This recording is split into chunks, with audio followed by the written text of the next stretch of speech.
अच्छा, अक्टूबर नवंबर 23 वेरिएंट बंद कर रहे हैं। तुम्हारा वेरिएंट नहीं है ये, पर हम लोग इससे अटेम्प्ट करेंगे। आइएगा जरा, क्या कहता है भाई। What will help solve the basic economic problem. अच्छा बेटा, जो जनरल क्वेश्चन है ना उनके ऊपर मैं इतना टाइम वेस्ट नहीं करूंगा। जो बेसिक बेसिक से क्वेश्चन हैं इनको बस फौरी फौरी करेंगे। What will help solve the basic economic problem. बेटा बेसिक इकोनॉमिक प्रॉब्लम आपके पास होती है अनलिमिटेड बॉन्ड्स, अनलिमिटेड रिसोर्सेज। किस तरीके से आप इकोनॉमिक प्रॉब्लम को सॉल्व कर सकते हैं कि आप अपने स्कार्स रिसोर्सेज को एफिशिएंटली यूज करना स्टार्ट कर दें। ठीक है। फिर कहता है जी कि countries that operates with a production possibility curve currently output is at combination one। आप वन पे बैठे हुए हो। which movement has zero opportunity cost in terms of goods produced। बेटा आप देखो, आप वन पे बैठे हुए हो। ठीक है, वन पे बैठने का मतलब है कि आप इतना गुड बाय बनाते हैं और आप इतना गुड एक्स बना रहे हो। सही है, ये आपके पास फिलहाल आउटपुट चल रहा है। अच्छा, अगर आप वन से टू पे जाते हो, ये मैं अलग अलग कॉम्बिनेशन बना रहा हूँ। अगर आप वन से टू पे जाते हैं तो बेटा आप ये देखो आपके पास y जो है वो बढ़ रहा है, बट x गिर रहा है। ठीक है, आपका y बढ़ रहा है और आपका x जो है वो गिर रहा है। तो वन से टू तो हम लोग ना जाना हमारे लिए बेकार है, क्योंकि उसने बोला है जीरो अपॉर्चुनिटी कॉस्ट। ठीक है, वन से टू जाना आपके लिए बेकार है। अच्छा, फिर आगे इसके ऊपर बात करते हैं भाई। आगे बात कर लेते हैं। एक ऑप्शन आपका गलत होगा। फिर वो कहता है कि आप वन से थ्री पे जा रहे हैं, यानी कि आप इधर आ रहे हैं। अगर आप इधर आएंगे तो आपके पास एक्स बढ़ेगा और आपका वाई भी इंक्रीज होगा। तो भाई दोनों सूरतों में आपको फायदा हो रहा है। दोनों सूरतों में आपको फायदा हो रहा है, तो बहुत अच्छी बात है। ये हमारा पॉसिबल आंसर हो सकता है। टू टू थ्री, बेटा उसने खुद जब आपको बोल दिया कि हम लोग कॉम्बिनेशन वन पे खड़े हुए, तो आप टू पे कैसे जंप कर सकते हो। तो टू टू थ्री तो आपका ऑप्शन ही गलत है, पॉसिबल आंसर ही नहीं है। थ्री टू फोर, अगेन वही बात है कि आपको जब उसने बोला हुआ कि आप वन पे खड़े हुए, थ्री टू फोर कैसे कर, आंसर विल बी।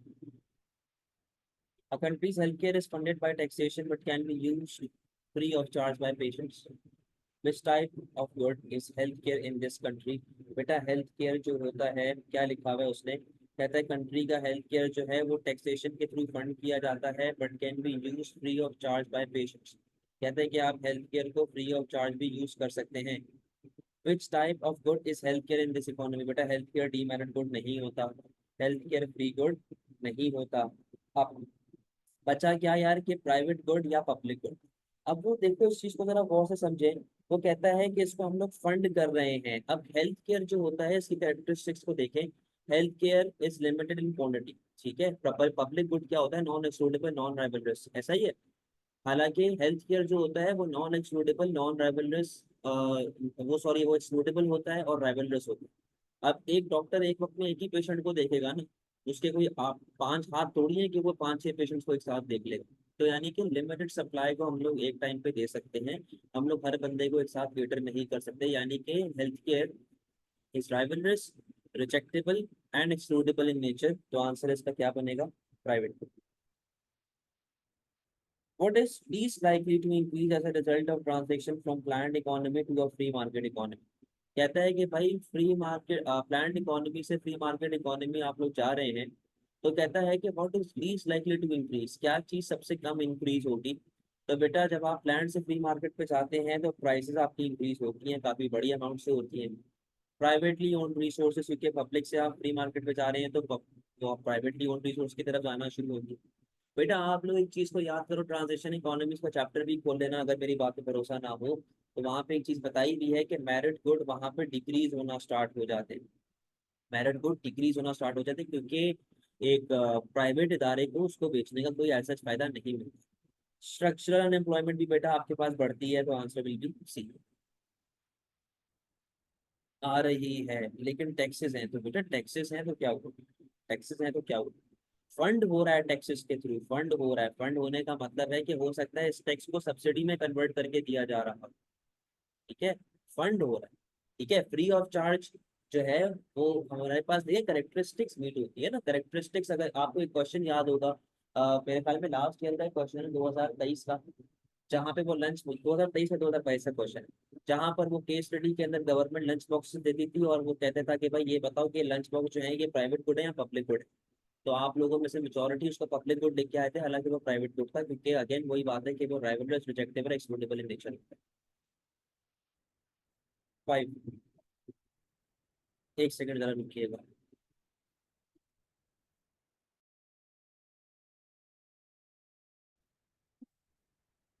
अच्छा आइएगा जरा क्वेश्चन नंबर 5 पे। Way statement correctly describes the area of producer surplus on a demand and supply diagram. कहता है कि कौन सा एरिया होता है डिमांड एंड सप्लाई डायग्राम में। बेटा कंज्यूमर सरप्लस की बात, एरिया प्रोड्यूसर सरप्लस की बात कर रहा है, सॉरी। कैसे बनता है प्रोड्यूसर सरप्लस? ये डिमांड आया, ये सप्लाई आया, ये जो रीजन है आपका, ये आपका प्रोड्यूसर सरप्लस होता है। तो it is the area above supply curve and below price level. तो सीधा सीधा इसका आंसर क्या बनेगा भाई? A. Diagram shows demand curve for pineapples. बेटा याद करें, आप लोगों को ये डायग्राम मैं पहले भी बता चुका हूँ कैसे बनती थी भाई। यहाँ पे आ गई प्राइस और यहाँ पे आ गई आपके पास क्वांटिटी, ठीक है।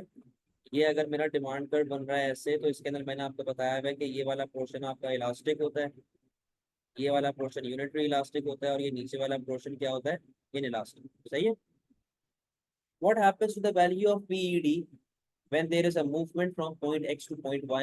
What describes the value of PED at point Y? तो बेटा यहाँ पर आपके पास पॉइंट X है, ठीक है, यहाँ पर आपके पास पॉइंट Y है। तो आप देख लो क्या हो रहा है आपकी पीईडी के साथ, आप इलास्टिक से इन इलास्टिक जा रहे हैं, यानी कि आप ये वाला पोर्शन ले रहे हैं और आपकी पीईडी फॉल हो रही है। इलास्टिक टू इलास्टिक का मतलब है पीईडी का फॉल होना। तो आंसर आपके पास क्या बनेगा? 6 का B. In a free market, there is a surplus of good, which change would cause market to come to an equilibrium. बेटा surplus का मतलब होता है demand is less than supply, supply ज्यादा है, demand कम है। कहता है ऐसा क्या हो कि हम लोग वापस से equilibrium के ऊपर आ जाएं, तो आपको प्राइसेस क्या करनी पड़ेगी? कम। प्राइसेस कम करने का मतलब ये है कि आपकी क्वांटिटी सप्लाई कम हो और आपकी क्वांटिटी डिमांड क्या हो जाए भाई? बढ़ जाए। तो आप देखिएगा जरा कहाँ पर आपके पास ये मामला हो रहे हैं 7 में। 7 का answer is B, fall in price. आगे आए, कौन आया हुआ?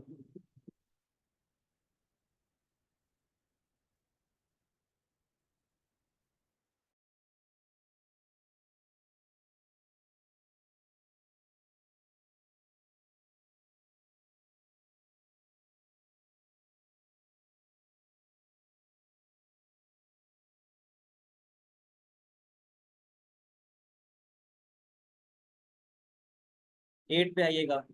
The cross elasticity of demand between good P and good Q is -0.4। बेटा क्रॉस इलास्टिसिटी है, नेगेटिव की बात चल रही है। नेगेटिव का मतलब ये है कि ये एक कॉम्प्लीमेंट्री गुड है, ठीक है, कॉम्प्लीमेंट्री गुड है। आगे आओ। कहता है the cross elasticity between P and R is +0.6, यानी कि ये एक सब्स्टिट्यूट गुड है। जरा ख्याल रखिएगा कॉम्प्लीमेंट्री एंड सब्स्टिट्यूट्स का। तो क्रॉस इलास्टिसिटी में पी एंड क्यू जो है ये कॉम्प्लीमेंट्री है, ठीक है, ये कॉम्प्लीमेंट्री है। और पी और आर जो है ये क्या है? सब्स्टिट्यूट्स हैं। Which combination of good is most likely to represent this information? तो बेटा मेरी बात सुनो ना, पहले तो कॉम्प्लीमेंट्री को एक साथ कर दो। Cream and yogurt. बेटा मेरे हिसाब से दही और क्रीम कॉम्प्लीमेंट्री गुड नहीं होता। अगर कोई खाता है तो भाई बड़ी अजीब सी बात है। तो क्रीम और योगर्ट जो है ये कॉम्प्लीमेंट्री गुड नहीं होता। योगर्ट एंड स्ट्रॉबेरी, अच्छा, ये कॉम्प्लीमेंट्री गुड होते हैं। कई लोग दही में मिला लेते हैं, फ्रूट सैलेड वगैरह बनाते हैं, तो ठीक है कर लेते हैं। तो हमारे पास योगर्ट और स्ट्रॉबेरी जो है वो कॉम्प्लीमेंट्री गुड है, यस। बट वो कहता है at the same point P and R R substitutes. कहता है पी और आर सब्स्टिट्यूट्स हैं, यानी कि दही और रेस्पबेरी सब्स्टिट्यूट्स हैं। अगर मैं रेस्पबेरी शेक बना रहा हूँ तो क्या मैं उसमें दही डाल सकता हूँ? नहीं डाल सकता। तो बेटा ये जो एक कॉम्बिनेशन बना हुआ है ना, ये गलत हो गया। तो ये आंसर आपका गलत हो गया। फिर आगे आइएगा। Strawberry and cream. बेटा स्ट्रॉबेरी एंड क्रीम कॉम्प्लीमेंट्री है, यस, क्योंकि मिल्क शेक वगैरह बनता है या आइसक्रीम बनती है, तो उसके अंदर स्ट्रॉबेरी और क्रीम दोनों यूज होते हैं। स्ट्रॉबेरी एंड रेस्पबेरी, बेटा ये दोनों सब्स्टिट्यूट्स। कि मैं स्ट्रॉबेरी आइसक्रीम भी बना सकता हूँ, रेस्पबेरी आइसक्रीम भी बना सकता हूँ, मैं स्ट्रॉबेरी का शेक भी बना सकता हूँ, रेस्पबेरी का शेक भी बना सकता हूँ। तो स्ट्रॉबेरी अगर अवेलेबल ना हो तो you can go for raspberry, ठीक है, ये पॉसिबल आंसर है आपका। Strawberry and raspberry complementary good नहीं है बेटा, ये दोनों सब्स्टिट्यूट्स होते हैं, तो आंसर इज सी। फिर कहता है the supply S of a product is determined by the equation S is equals to 10 + 10p, where p is the price of the product in dollars. What is the product's price elasticity of supply when its price rises from $1 to $2? कहता है कि यार अगर मेरे पास supply बढ़ जा, sorry, prices बढ़ जाती है from $1 to $2, what will be my PES? अब इसके अंदर बच्चा ऐसे हो पता नहीं क्या क्वेश्चन पूछ लिया, बहुत सिंपल क्वेश्चन है, यहाँ पे देखते रहो जरा। सबसे पहले बेटा परसेंटेज चेंज इन प्राइस निकाल लो, जो मेरे हिसाब से 100% आएगी, 100% आएगी, क्योंकि 1 से 2 पे जा रही है यानी कि डबल हो रही है। जब वो डबल होगी तो इसका मतलब है 100% प्राइस आपके पास बढ़ रही है, ठीक है, 100% प्राइस आपके पास बढ़ रही है। अब मुझे निकालना है परसेंटेज चेंज इन सप्लाई। तो मेरे पास सप्लाई नहीं गिवन, बट सप्लाई के लिए मेरे पास इक्वेशन जरूर गिवन, ठीक है। तो मैं किस तरह निकालूंगा, पहले मैं निकालूंगा एट $1। तो क्या बनेगा भाई, 10 + 10 × 1। तो आपकी पहली सप्लाई आ रही है 20। जब आपकी प्राइस ₹1 आती तब आपकी सप्लाई थी 20। अब आपकी सप्लाई क्या आएगी जब आपकी प्राइस ₹2 हो चुकी है, तो बेटा ये देखो जरा, 10 + 10 × 2। तो अब आपके पास कितनी सप्लाई हो गई है भाई, 30। ठीक है, अब सप्लाई कितनी हो गई है, 30। अब परसेंटेज चेंज इन सप्लाई निकाल लें सबसे पहले। तो क्या है, new minus old over old multiply by 100। ये कितना आ गया आपके पास, 50%। तो बेटा percentage change in quantity 50%, percentage change in price आपके पास 100% है। तो सीधा सीधा आपके पास क्या बनेगा, 50% divided by 100% is equals to 0.5। सही है। अच्छा, in the diagram the supply curve shows the number of spaces in car park and demand curve shows the demand for spaces on 4 different days, D1 D2 D3 D4। आपके पास 4 दिन की अलग अलग demand given है, but आपके पास car park क्योंकि specific number of गाड़ियां ही आ सकती, फॉर एग्जांपल 500 गाड़ियों की पार्किंग है, तो सप्लाई तो फिक्स ही रहेगी, ठीक है। The owner wishes to charge a parking fee on each of these days to allocate the spaces according to the market mechanism. Which pricing policy should the owner use? कहता है कि यार हमें क्या करना है, हमें जो है ना प्राइसेस बार बार ऊपर नीचे करनी है ताकि हम लोग अपनी प्रॉफिटेबिलिटी को बढ़ा सकें, ठीक है। हम लोग अपनी प्रॉफिटेबिलिटी को बढ़ा सके, इसलिए हमें प्राइस को ऊपर नीचे करना है। तो वो कहता है कि यार मैं किस रेंज के अंदर अपनी प्राइसेस को जो है वो लेके चलूँ। अब बेटा बात सुनो, आपके पास 4 अलग अलग दिन के 4 अलग अलग डिमांड कर्व्स आ रहे हैं। मंडे को आप इतनी प्राइस चार्ज करते हैं, ट्यूसडे को इतनी, वेंसडे को इतनी, थर्सडे को इतनी। तो फिर depending upon the day, depending upon the requirement of and the necessity of car park, हम उस हिसाब से डिमांड को देखते हुए अपनी प्राइस को एडजस्ट करते हैं। तो बेटा हम लोगों को अपनी प्राइसेस इस पूरी की पूरी रेंज में घुमानी पड़ेगी, ठीक है। ऐसा नहीं है कि मैं किसी दिन ये प्राइस चार्ज करूँ या किसी दिन ये वाली प्राइस चार्ज करूँ, मुझे इस पूरी रेंज में अपनी प्राइसेस को घुमाना पड़ेगा। तो बेटा सिंपल आंसर आपका क्या बनेगा कि आपकी प्राइसेस P1 से लेके P4 तक वेरी कर सकती हैं। समझ गए हैं बात को, आगे हैं।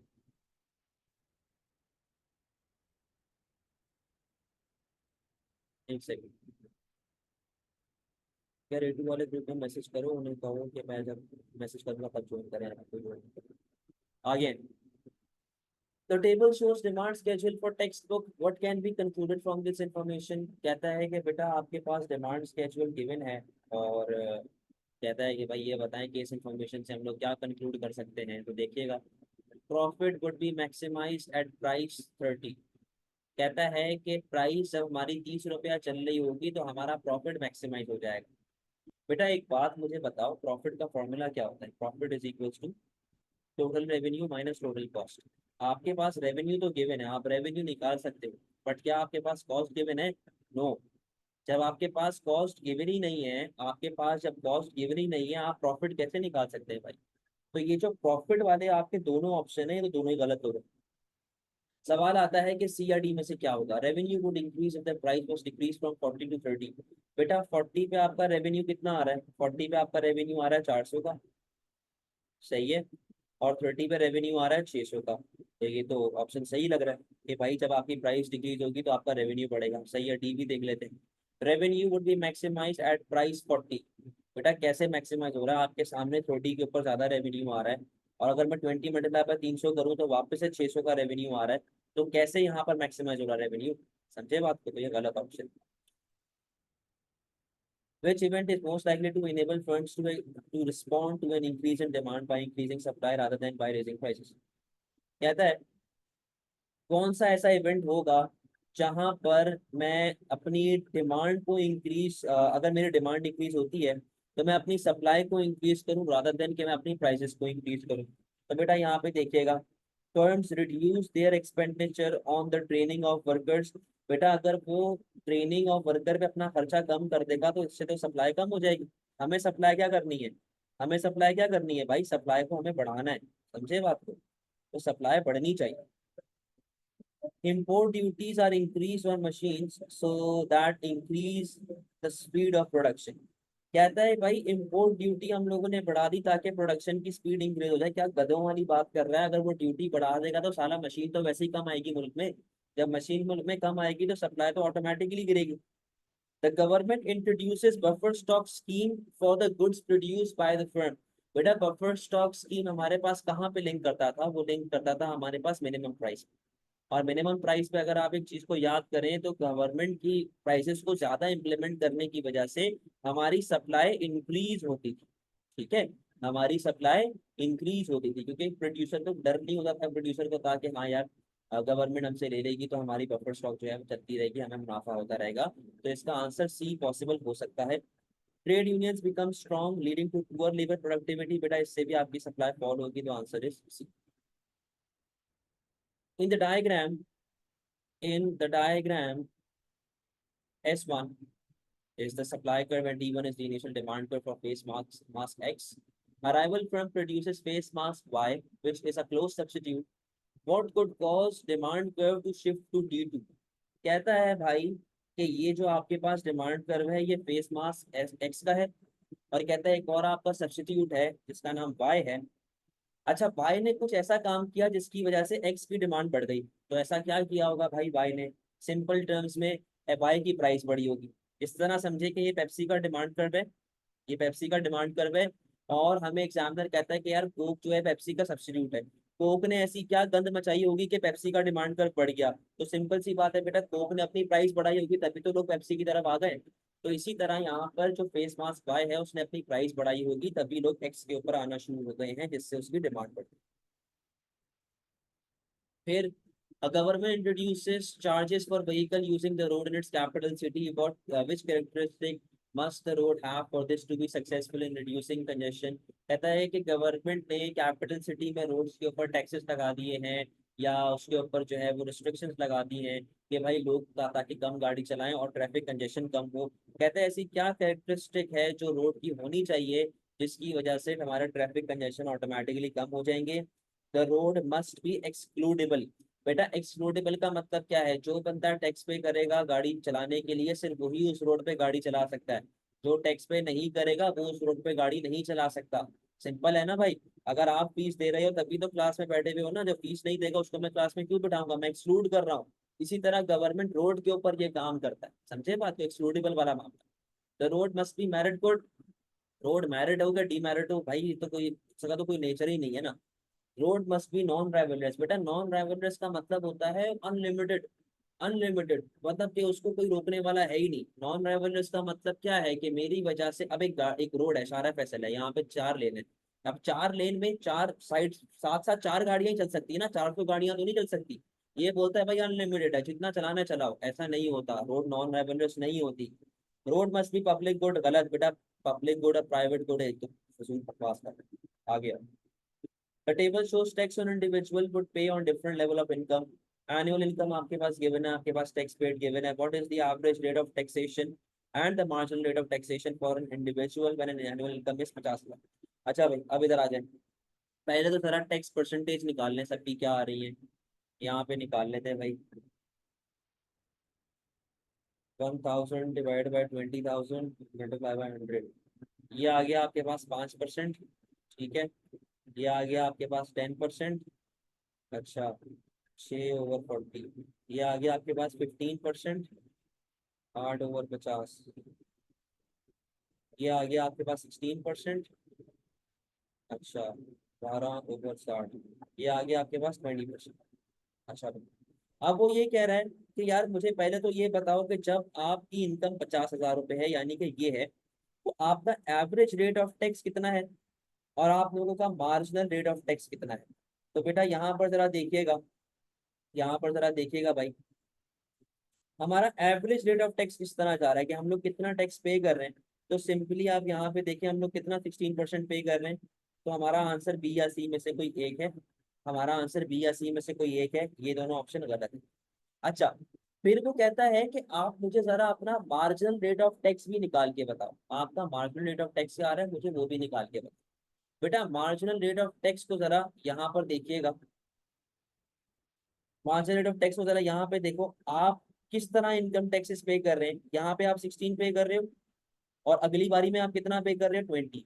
यानी कि जब आप 50,000 से आगे आएंगे, मार्जिनल का क्या मतलब होता है, हर एडिशनल इनकम पे आप कितना एडिशनल टैक्स पे कर रहे हैं, हर एडिशनल इनकम पे आप कितना एडिशनल टैक्स पे कर रहे हैं। तो जब आपकी इनकम बढ़ेगी 50,000 के बाद आप कितना टैक्स पे कर रहे हो, एडिशनल कितना पे कर रहे हो, 20% आप टैक्स पे कर रहे हैं। तो आपका मार्जिनल रेट ऑफ टैक्स कितना आ जाएगा, 20। और आंसर आपके पास क्या बन जाएगा, the government has increase output with no affect on price level. कहता है कि हम लोग ऑलरेडी कहीं ना कहीं ऑपरेट कर रहे हैं, हम लोगों ने जब अपनी डिमांड बढ़ाई तो हमारा आउटपुट बढ़ गया, बट हमारा प्राइस लेवल सेम है, प्राइस सेम है। और आपकी जीडीपी क्या हो गई है भाई, आपकी जीडीपी इंक्रीज हो गई। What must have been the initial aggregate demand cut, कहता है प्राइस सेम है और आपका जीडीपी बढ़ गया है, तो ऐसा किस सूरत में हो सकता है। बेटा ऐसा सिर्फ इस सूरत में हो सकता है कि इनिशियल आप यहाँ पे ऑपरेट कर रहे हो, फिर आप आ गए हो यहाँ पे, ठीक है, जहाँ पे देखो आपकी प्राइस कांस्टेंट है, बट आपका जीडीपी क्या हो चुका है, आपका जीडीपी इंक्रीज हो चुका है, तो आंसर विल बी ए। तो वो कह रहा है कि आपका आउटपुट बढ़ा, आपका जीडीपी बढ़ा, तो आप पहले कहाँ पे ऑपरेट कर रहे हो, आप पहले कहाँ पे, क्या लिखा हुआ है, have been the initial level of aggregate demand, पहले आप कहाँ पे ऑपरेट कर रहे होंगे भाई। तो हम लोग यहाँ से पहले तो इधर ही ऑपरेट कर रहे थे ना, तो आंसर आपका बनेगा एडी का। What is not included in the measurement of national income, national income की मेजरमेंट में क्या चीज नहीं आती भाई, benefits paid to the unemployment, बेटा transfer payment national income GDP में ऐड नहीं होता। Dividends paid to shareholder, yes ये ऐड होता है। Profit retained by companies, yes ये भी होता है। रेंट पेड, यस ये भी होता है। Answer is a. Four students have to fill in the gaps in the sentence shown. A person is defined as unemployed if they are, अगर बेटा मैं याद करूं, एक याद करो डेफिनेशन को, मैंने डेफिनेशन के बारे में क्या बताया था कि एक बंदा अनएम्प्लॉयड की डेफिनेशन में तब आता है जब वो विलिंग हो, काम कर सकता हो और काम करना चाह रहा हो। क्योंकि आप याद करें मैंने आपको वॉलंटरी और इनवॉलंटरी का फर्क बताया हुआ है, तो मैंने आपको क्या बताया था, वो बंदा जो काम करने के लिए विलिंग हो। तो a person is defined as unemployed if they are able, available and willing to work, if they are able, available and willing to work dash rate, wage rate, but cannot find job despite an active search of work। बेटा current, क्योंकि आप कहते हो कि मैं काम आपकी इस नौकरी पे इस करंट वेज रेट पे कर लूंगा, मैं इस करंट वेज रेट पे काम कर लूंगा, मुझे नौकरी तो दो। अगर आप नॉर्मल वेज रेट से ज्यादा पैसे मांगते हो तो फिर तो आप चौड़े में आ रहे हो ना, फिर तो आपको नौकरी कौन देगा, इसका मतलब है कि आप विलिंग ही नहीं हो काम करने के लिए, आप विलिंग ही नहीं हो काम करने के लिए, समझे। फिर जब आप ज्यादा पैसे मांगते हैं तो आपकी विलिंगनेस जो है वो कॉन्ट्राडिक्ट कर जाती है। Which statement best describes the CPI, बेटा सीपीआई के लिए कौन सी स्टेटमेंट आपके पास बेस्ट है, सिंपल डेफिनेशन है।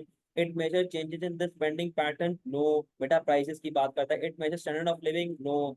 It is a measure of the average change in price of a basket of good and services over time, definition याद करें। अच्छा, it is a measure of the level of prices of all goods and services, बेटा all goods and services नहीं होता, basket टोकरी वाला concept याद करें। The diagram shows PPC of country X and country Y, the only two countries in the world. Both countries produce just two goods, M and N. Under which terms of trade will both country X and country Y benefit from trading with each other? अच्छा बेटा यहाँ पर M/N का ratio निकाल के हमें दिया हुआ है आंसर में, चारों आंसर्स में M/N का रेशियो है, हम भी M/N ही निकालेंगे। यहाँ पे हमारे पास बेटा कंट्री X आ गई, यहाँ पे कंट्री Y। M/N का मतलब ये है कि एक M बनाने के लिए मैं कितना N सेक्रीफाइस कर रहा हूँ, तो बेटा M आपका डिनोमिनेटर में आएगा, M आपका डिनोमिनेटर के अंदर आएगा। तो बेटा पहले X का निकाल लेते हैं। X का क्या है, 100/100, रेशो क्या आ गया, 1:1। X का रेशो क्या आ गया, 1:1। अच्छा भाई, Y में कैसे निकलेगा, Y में निकलेगा N/M, क्योंकि हम लोग रेशो कैसे लेके चल रहे हैं, N/M लेके चल रहे हैं ना, जो उसका हम लोग रेशो निकालते हैं डिनोमिनेटर में आता है हमेशा। तो ये कैसे आएगा, 150/200, तो ये आ गया 0.75, तो ये अपने पास क्या चल रहा है, 1:0.75। अब बेटा एक सेकंड, ये देखो क्या आ गया भाई, 1:0.75।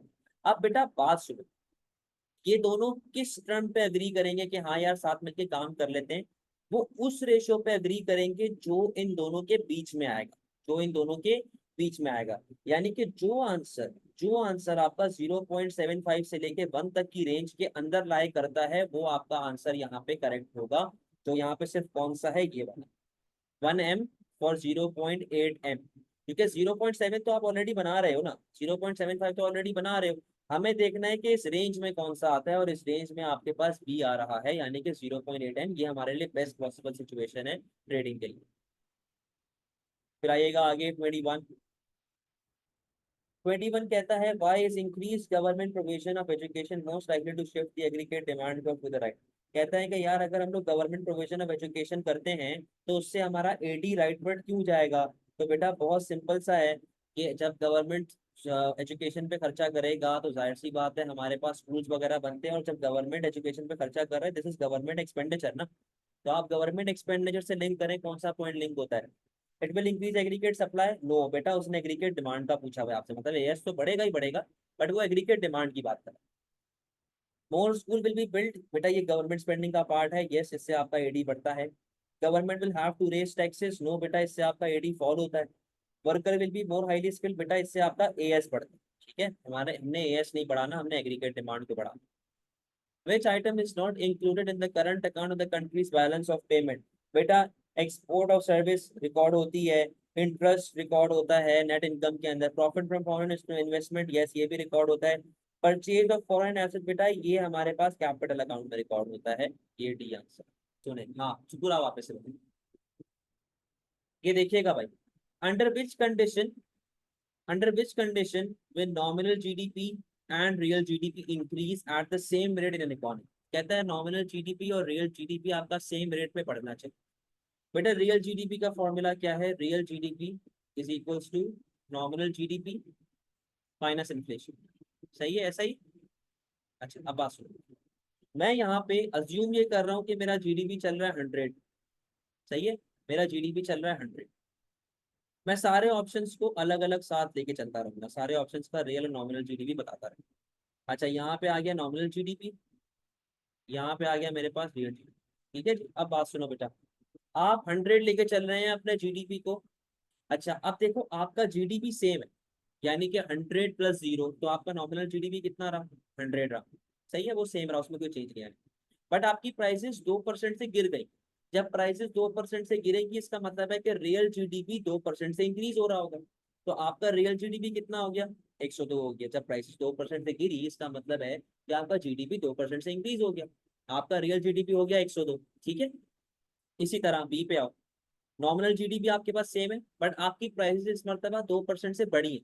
जब प्राइस आपकी 2% से बढ़ेगी इसका मतलब है कि आपका रियल जीडीपी 2% से कम हुआ होगा, जो कितना हो गया 98। ठीक है, तीसरे पे है, कहता है कि आपका नॉमिनल जीडीपी 2% से बढ़ा। 2% से बढ़ने का मतलब ये है कि आपका नॉमिनल जीडीपी अब हो गया है 102। अच्छा बेटा अब यहाँ पे देखो जरा, नॉमिनल जीडीपी आपका 102 है, आपके पास इन्फ्लेशन रेट 0 है, तो आपका रियल जीडीपी कितना आ जाएगा, आपका रियल जीडीपी भी कितना आ गया भाई, 102 आ गया। तो यहाँ पर आपका रियल जीडीपी भी कितना आ जाएगा, 102 आ जाएगा। ठीक है, अच्छा आगे सुने भाई, आपका जो जीडीपी है, आपका जीडीपी 2% से बढ़ा, यानी कि अब आपका नॉमिनल जीडीपी कितना चल रहा है 102। But at the same time price कितने से बढ़ रही है, 2% से। तो बेटा नॉमिनल जीडीपी 102 है, इन्फ्लेशन आपके पास 2 रुपए की आई, तो रियल जीडीपी कितना हो गया, 100 रुपए का हो गया। तो आपके पास तो कम हो गया ना। कौन सा ऐसा ऑप्शन है जहां पर आपका जीडीपी सेम परसेंट से बढ़ रहा है, वो है ये, यानी कि सी। ठीक है, तो इस तरह आपने इसको सॉल्व कर।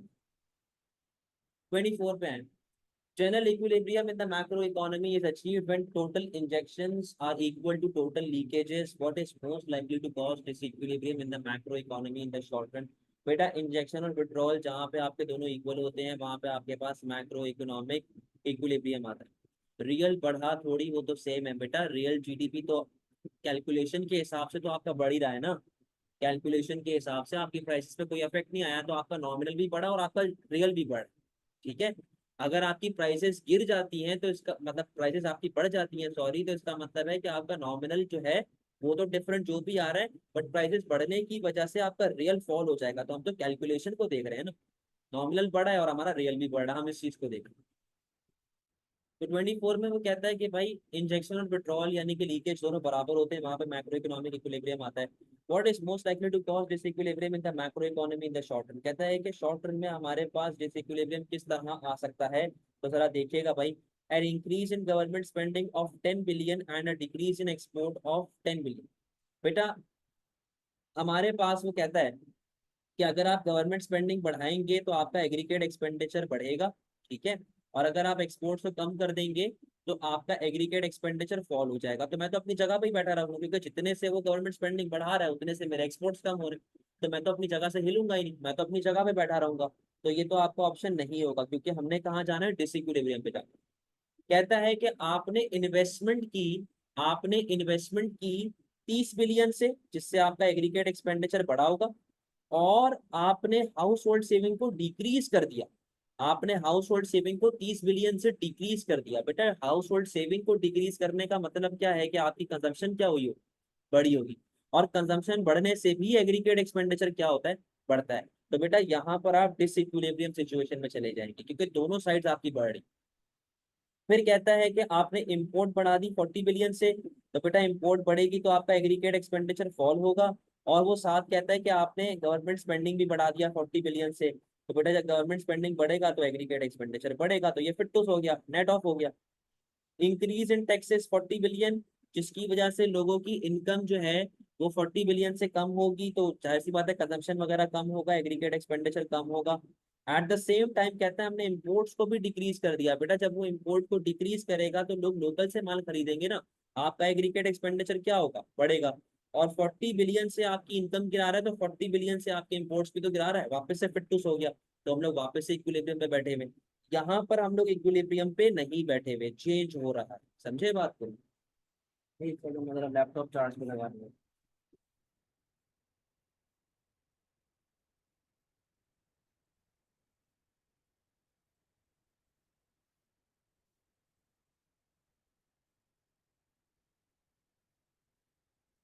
चलिए 25।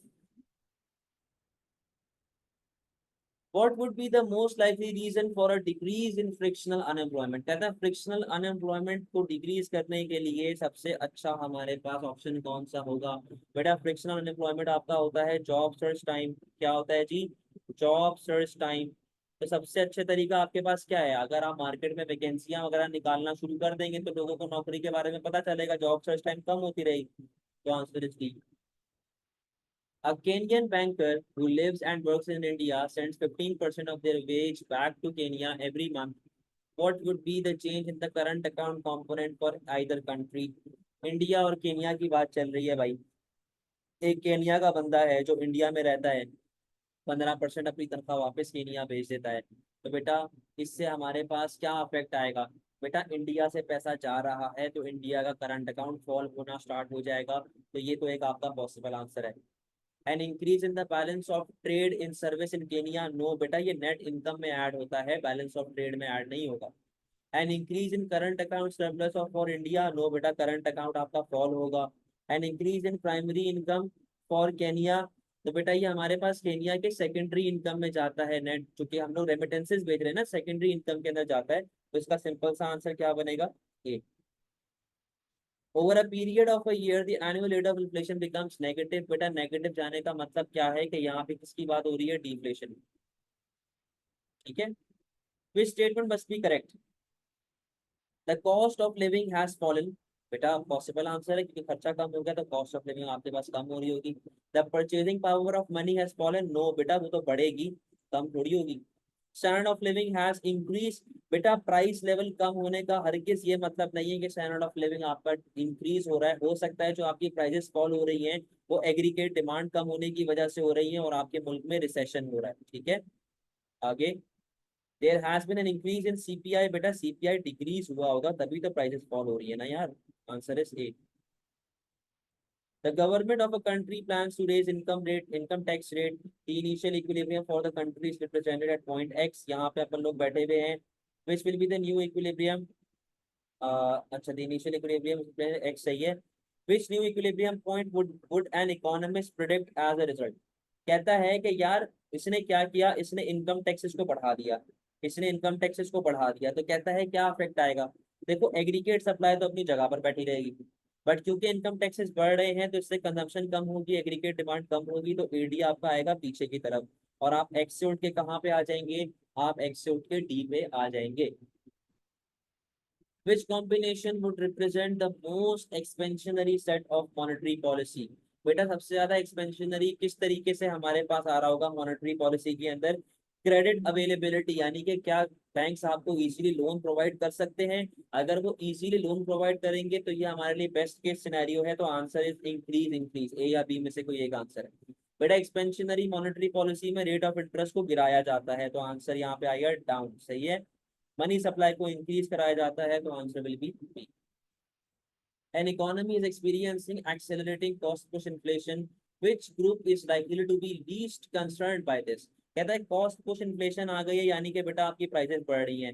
याद करें हम लोगों ने एक चीज पढ़ी हुई कि एक बंदा जो है वो बहुत ज्यादा मजे के अंदर होता है। अब बेटा प्राइसेस बढ़ेंगी तो बोरोवर को टेंशन कोई नहीं होगी, क्योंकि लेंडर बोरोवर के हिसाब से बोरोवर कम वैल्यू वाले पैसे वापस करेगा जो वो मजे में बैठ के वापस कर देगा, तो इसको टेंशन नहीं होगी। कंज्यूमर को टेंशन होगी, यस, क्योंकि प्राइसेस बढ़ रही हैं। क्रेडिटर यानी कि लेंडर जो आप जिनको जो है वो जिन्होंने पैसे दिए हुए उनको कम वैल्यू वाले पैसे मिलेंगे, उनके लिए परेशानी है। बेटा एक्सपोर्टर्स को टेंशन होगी क्योंकि उनके एक्सपोर्ट्स गिर जाएंगे, तो आंसर क्या बनेगा इसका, ए बन जाएगा। समझ गए हैं भाई? तो ये आपका पूरा पेपर था, अक्टूबर नवंबर 11, ठीक है, पेपर 2023 का, ठीक है, जा सकते हैं।